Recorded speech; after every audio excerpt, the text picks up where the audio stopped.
La, la, la, la, la, la, la, la, la, la,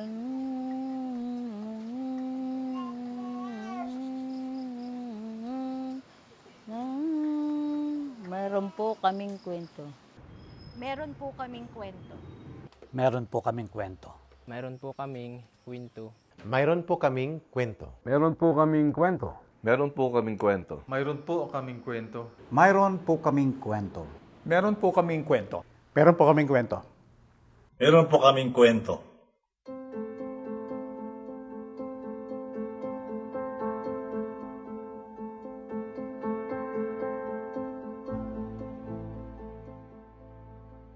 Ang DILG po ay nagnanais na madala ang kaunlaran at katahimikan sa lahat ng sulok ng ating bansa. So, kaya lang po marami po talagang mga challenges. At dahil dyan po, kulang po unang-una yung mga magagandang daan para po tayo ay makapasok sa kasulok-sulukan po ng ating mga sityo at ng ating barangay. Napakadali po kasi nilang mahikayat pagdating sa mga ganyang mga gawain, pagdating sa pagsama sa mga NPA, dahil unang-una, hindi nila ramdam yung presensya ng gobyerno.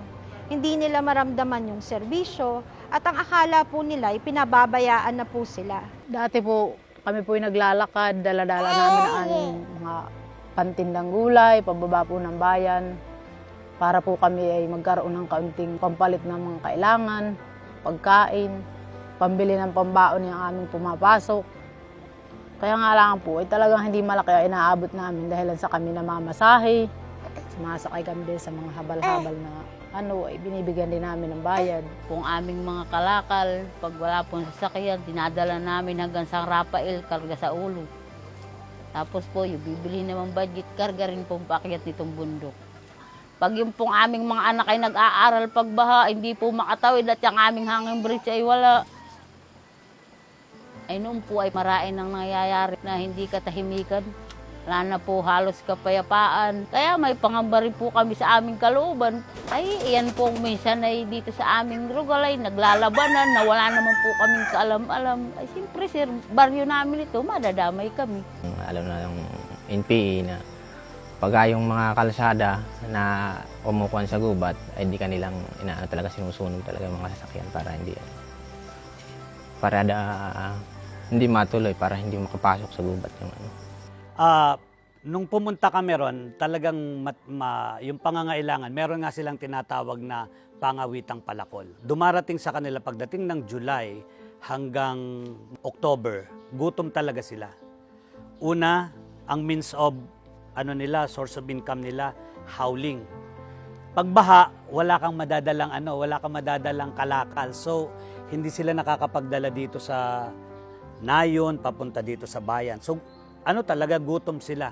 Kaya ang nangyayari sa kanila na nadideceive, ang daming nadadala sa maling paniniwala o maling ideolohiya dahil meron silang mga promises, so-called promises na pag ganito, pag sumama ka, merong mga pangako sila na binibigay.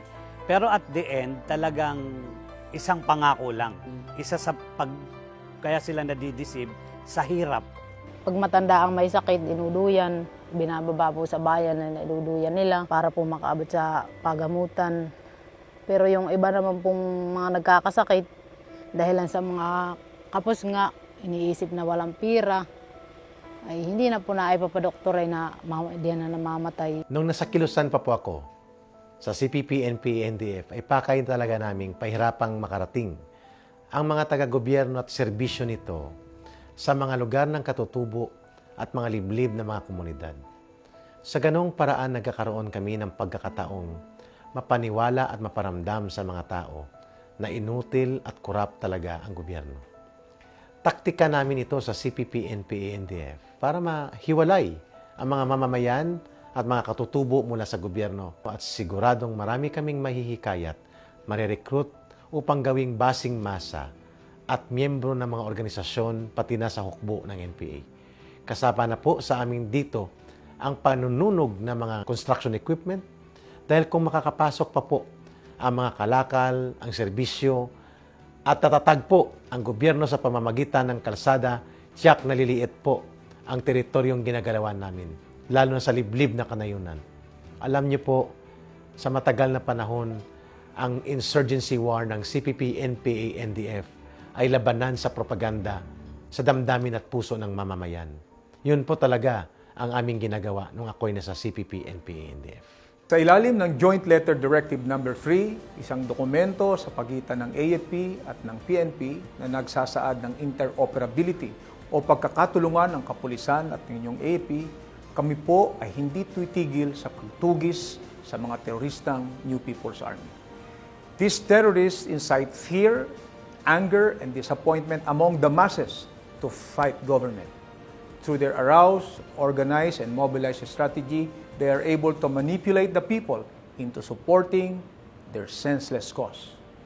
Recognizing the circumstances, government created Peace, Law Enforcement, and Development Support Cluster or PLEDS Cluster under the National Task Force Ending Local Communist Armed Conflict, specifically to defeat the communist terrorist groups. The PLEDS Cluster, composed of the AFP, PNP, NBI, and PCG, and other agencies in the security sector, is dedicated to the pursuit of a better quality of life for the Filipino people by promoting and protecting peace and order in the communities. From treacherous armed attacks against both civilian and military personnel to abominable theft and extortion in the delivery of funds and relief items, and from utilizing social media platforms to recruit and disseminate their propaganda to the killings of their former members. The efforts of these terrorists to cause atrocities in our country seem unceasing. Considering this, we are very fortunate to have Executive Order Number 70, which institutionalized the whole-of-nation approach, created the National Task Force to End Local Communist Armed Conflict, and directed the adoption of a National Peace Framework, as well as the Republic Act No. 11479, also known as the Anti-Terrorism Act of 2020, which is an act to prevent, prohibit, and penalize terrorism. Kami, ang inyong Sandatahang Lakas ng Pilipinas, ay naririto at patuloy na susuporta at sa lahat ng programa ng ating pamahalaan sa ilalim ng kumpas ng ating kagawaran ng tanggulang pambansa. We will collaborate, synergize, and see to it that your armed forces will be able to pursue its mandate of protecting the people and securing the state within the jurisdiction of our laws. Bilang tugon sa isinusulong ng ating pamahalaan na magkaroon ng pangmatagalang kapayapaan at kaayusan sa ating bansa, ang buong National Bureau of Investigation sa pamumuno ng aming direktor na si Eric Bidistor ay nakikiisa at sumusuporta sa layuning ito. Ang kooperasyon at pakikipagtulungan ng bawat serbisyo ng NBI tulad ng intelligence operation, criminal investigation at forensic investigation ay inyong patuloy na maaasahan upang makamit ang pambansang kaunlaran at kapayapaan. Bilang mga alagad ng batas, kaming mga nasa security sector sa ilalim ng PLEDS Cluster ay patuloy na tutugi sa mga kriminal alinsunod sa ating batas at mandato. Kagapay ang Armed Forces of the Philippines or AFP, mariin naming gagampanan ang aming sinumpaang tungkulin na pagsilbihan ang sambayanan sa pamamagitan ng pagsugpo sa terorismo. However, not only are we interested in defeating the Communist Terrorist Group or CTG, but also into strengthening the trust of the public through the practice of good governance, especially the provision of quality services. Kasama nyo ang tanod baybayin ng Pilipinas sa hangarin ng ating gobyerno na tuluyan ng puksain ang terorismo sa ating bansa. Paigtingin ang seguridad ng ating bansa at mga mamamayan sa pamamagitan ng maritime patrol, intelligence operations, at iba pang mga pamamaraan kaugnay sa aming mandato. We will deny the Communist Terrorist Group from linking base areas and establishing a revolutionary highway. The men and women of the Philippine Coast Guard is one with the government and the Filipino people. Mula nang tinatag ang pledge cluster sa ilalim ng National Task Force to End Local Communist Armed Conflict, ay malaki po ang pinagbago ng ating pambansang seguridad. Naging mas epektibo at agresibo ang security sector sa pagpapatupad ng batas at sa pagtugi sa mga kriminal at teroristang miyembro ng CPP, NPA, NDF. Simula nang naitatag ang LCAC, mahigit kumulang 6,917 ang nagapi na teroristang NPA. Kasama na dyan ang 6,066 na nagbalik loob sa gobyerno. Karamihan ng mga sumuko ay nasa mga probinsya ng Davao de Oro, Surigao, Agusan at Bukidnon. Sa larangan naman ng peace and development efforts, 16 sa 18 na rehiyon ang may organisadong Peace and Development Council, habang 66 naman sa 81 probinsya ang nagkaroon ng kasunduan. Sa level naman ng barangay, mayroon na pong 320 na apektadong barangay ang matagumpay na pinalaya sa impluensya ng mga teroristang komunista sa pamamagitan ng ating mga masisipag na community support program teams at kasama na rin ang iba't ibang ahensya ng ating gobyerno. Ang inyong security sector ay patuloy na tutugis sa mga lumalapastangan sa ating demokrasya at mga batas na kaakibat nito. In so doing, we will ensure that the pillars of our national security, our government and people, are protected from the threat and deception of the communist terrorist group. We will fight for the attainment of peace and security and the realization of an inclusive development that every Filipino family deserves. Sa kasalukuyan po, mas hinihingi kasi natin yung pagbabantay ng mismong taga-barangay. Kung kaya, mas malakas po ang puwersa ng citizenry. At bukod po doon, ay meron po kasing presence ng army. Dahil may mga detachments po tayo. At nagpapasalamat naman ako. Itong ating mga kasundaluhan dito, napaka matulungin. Tumutugon agad sila doon sa needs. Mas nararamdaman na ng mamamayan, lalo na po sa upland or ng ating GDAS, yung serbisyo ng gobyerno. At kasama po noon ang suporta ng national government, ng mga national agencies.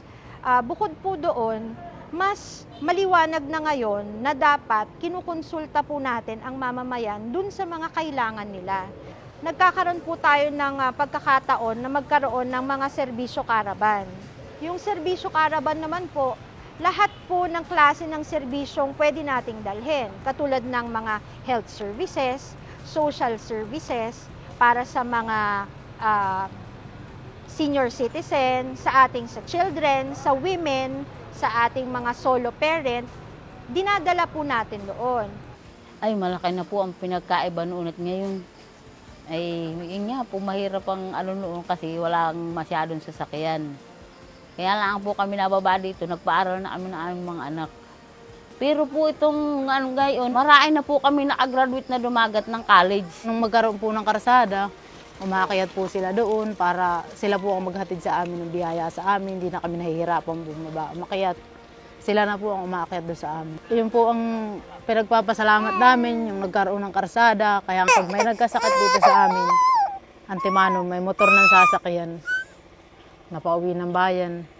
Doon naman ako nagpapasalamat yung nangyaring yon dahil yung gawain ng Panginoon at saka itong project ng government, itong local peace engagement, itong LCAC, dahil ngayon bukas na bukas para sila ay makapasok dito. Muli, gusto kong ipahayag ito. Isang malaking kahibangan ang pagpasok sa grupo ng komunistang terorista na sabi ko nga, isa itong self-vindication, isa itong redemption ang ginagawa kong paglabas. Kasama ng mga kasama kong mga dating mga namumunot kasapi sa CPP, NPA, NDF. Isang masakit na katotohanan sa aking pagkatao na naging bahagi ako at nahikayat ako ng mga recruiters ng CPP, NPA, NDF mula sa universidad at mga kolehiyong kami po ay na-recruit. Dahil sa kanilang matatamis na doktrina na parang isang pangako na akala mo totoong mag-serve the people.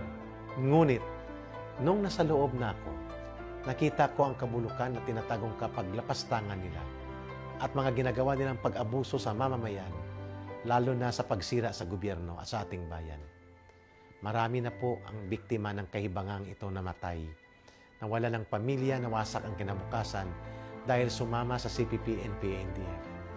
Gusto kong itama ang aking pagkakamali noon at ngayon ay maging parte ng masiglang pagkilos kasama ang aking pamilya at ang buong mamamayan sa muling pagbubuo ng ating bansa, ng ating bayan, na sa mahabang panahon, pilit naming winawasak ito upang mapalitan ang ating gobyernong demokrasya sa paniniwala ng komunistang paghahari.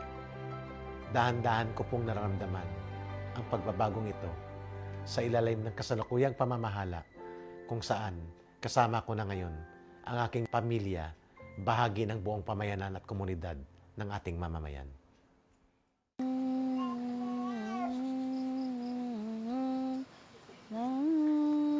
Mayroon po kaming kwento ng pagbabago